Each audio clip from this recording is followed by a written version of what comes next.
I ran across this web page the other day, and occurred to me this might be disturbing to some people. It's talking about the benefits from this writer's viewpoint of the King James Version and the evilness of the New International Version, and by extension any other modern version.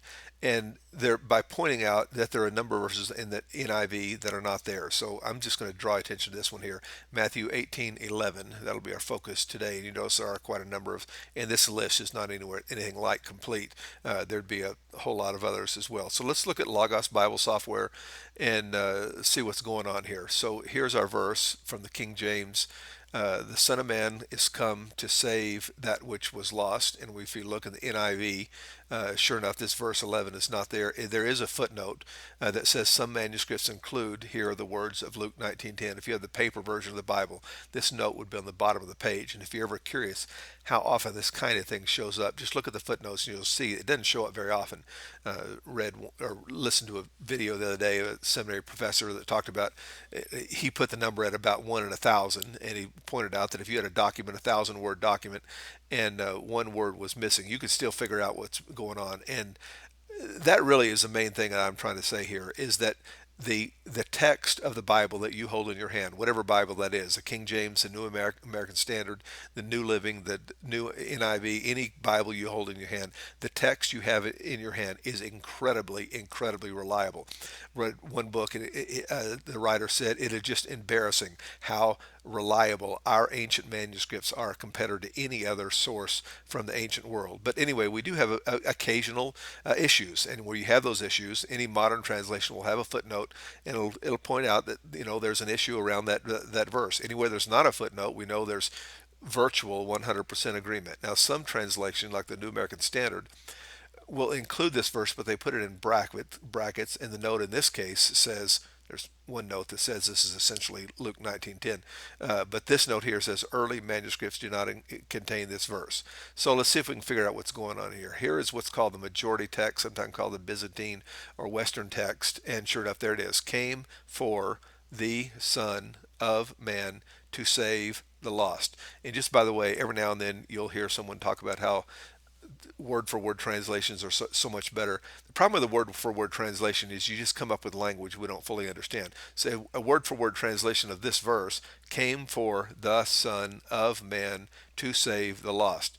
Well, King James didn't even translate it that way. That'd be the way a word for word translation. But really you really haven't translated until you get it into the language that I can understand, but that's another talk for another day. And at any rate, here is the Greek translation that I used when I was in seminary, and this is NA 28. It's actually NA 23 when I was in seminary. They update this every 8 or so years, and sure enough, you see here's verse 10 and verse 12, and it's not there. And one of the glories of Logos Bible Software, this is where we're heading, NA 28, it's called the apparatus. You can get a version of this, printed version of the NA 28 that has this apparatus on the same page, so it's in footnotes on the same page. But in this case, it's going to open here and say the glory of Logos Bible Software. We're going to click here, and it's going to, I just want to draw your attention to the fact that it's going to click over to that tab right there. Anyway, we click here, and they give the reason why that verse is not included, and here it is. For came the Son of Man. They point out that some ancient manuscripts had this phrase here, to seek and they list these numbers. In this case, are actual. This is an actual Greek manuscript that's housed in a museum in Paris. I don't know which one it is, but anyway, there they are, and there's a correction there, Syriac, other versions, and then this word to seek without the and is supported by these manuscripts here. To save that which was lost is supported by these manuscripts here. And if you're into this kind of thing, you can find out what each one of these are and where they are and what the background on each one of those. And then the text that is here, this is the Sinaitic, or excuse me, Vaticanus, and other manuscripts listed here. And what I want to point out more than anything is we get into some pretty deep weeds when you get into this, because these are all actual individual Greek manuscripts. We have thousands of them, and people who know what these are know these came from these, and it gets very detailed. Now, if you'd like a more accessible explanation of what's going on, I encourage you. This is about a $20 book, textual commentary, by Metzger. He's actually the editor, and there's a whole lot of people that worked on this. But there is a note on why this verse is omitted, and notice this will be here. That indicates that the text is almost certain that this verse should not be there. And just by the way, let's be clear about this. It'd be just as wrong to add the verse as it would be to subtract the verse. If the verse is supposed to be there and we subtract it, that's problematic. But it's also problematic if the verse is not supposed to be there and we add it. And essentially, what's going on here is we get the best scholars, and I'm telling you, these are smart guys.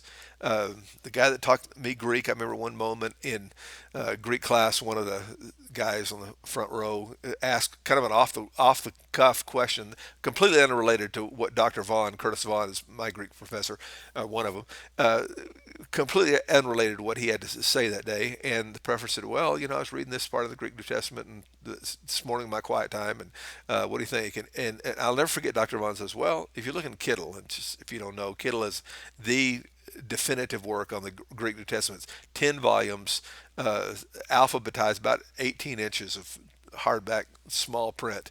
And at any rate, he said, if you look in, you know, volume 7, page 251, paragraph 3, about two-thirds of the way down. And I mean, and this came to him off the cuff. My point is, these guys are brilliant. I was listening to a video of another guy. This was a Logos Bible Software video, and he's talking about these kind of issues, underlying Greek manuscripts for the New Testament and so on. And to illustrate his point, of course he's fluent in Greek and of course English and Hebrew, and but to illustrate his point, he said, well, you know, it's just like in Spanish. I live here in San Diego, and in Spanish they have this, that, and the word. He quotes that word in Spanish. Is clearly fluent in Spanish as well. And he said, now, and another illustration of this, it's in the French. They say this, that, and the other, and you know, really means this, and so on. And then also in the German, I'm thinking, this guy is fluent in 6 languages. These guys are just brilliant, and there's people like that, and I thank the Lord for them. And at any rate, what happens is, we take the most brilliant minds from Baptist seminaries and Presbyterian seminaries and independent seminaries and charismatic seminaries and any other seminary that we can find, and they all get in the room and they discuss these things, and this is what they come up with. And one of the reasons why I trust modern translation is because the smartest minds from across denominational lines come to virtual agreement on this here. They say here, this B letter indicates that the text is almost certain. There can be little doubt that the words came for the Son of Man to seek and may or may not include this, to save the lost, are spurious. They shouldn't be there. Being absent from the earliest witnesses representing several text types, Alexandrian, Egyptian, Antiochian, and manifestly borrowed from the copyists from Luke 19:10. The reason for the interpolation was apparently to provide a connection between verse 10 and verses 12 through 14. And just by the way, I wanted to mention one other thing, and that is that there is no doctrine that stands or falls on this issue. In other words, it's not that like Calvinists hold to the King James Version and non-Calvinists don't, and charismatics hold to this translation. Lovers of the King James Version are in any and every denomination, and people who prefer the NIV are in any and every denomination. And every doctrine can be supported by any of our translations, and whatever translation you enjoy using, the NIV or the King James or the New American Standard or the ESV or the New Living, you have the Word of God in your hand, and it is so close to what the original autograph said. You can safely enjoy that translation and hear God through that voice.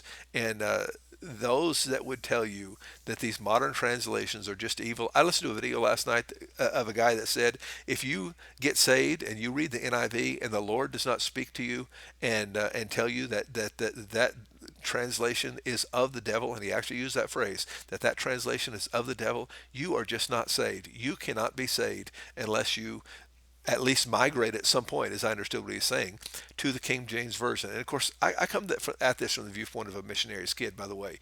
And from the viewpoint of a missionary's kid, I think us living in this part of the world at this place and time, and the King James is the only right translation. What does this mean for Filipinos, where I grew up? Does that mean they should read? Does that they need to learn 400-year-old English, or do we need to get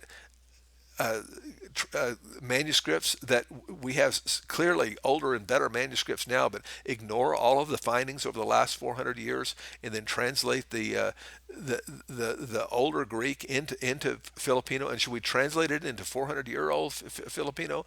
And the argument just it seems very strange to me. But anyway, I emphasize the point. If you like the King James, it's a good translation. I'm not trying to talk you out of it. I'm simply trying to say that if you have a hard time, as I do, reading the King James version, and you want to read the NIV, there is every reason to believe that it's a good translation, and the smartest minds among any denomination that you can find will agree with me on this point.